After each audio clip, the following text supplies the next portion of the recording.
The man I saw through my night vision scope, Part 5. He stopped dead in his tracks and hunched down on all fours. The next one will hit you. Go away. He stayed on all fours, and this time I had my sights trained on the center of him. His eyes were just above the grass like a large cat or something. I was trying to stop my trembling and knew that my voice had cracked a little on that last warning.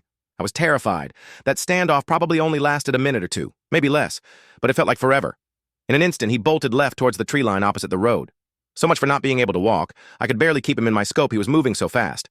He disappeared into the bush, and I sent another bullet sailing high in his direction.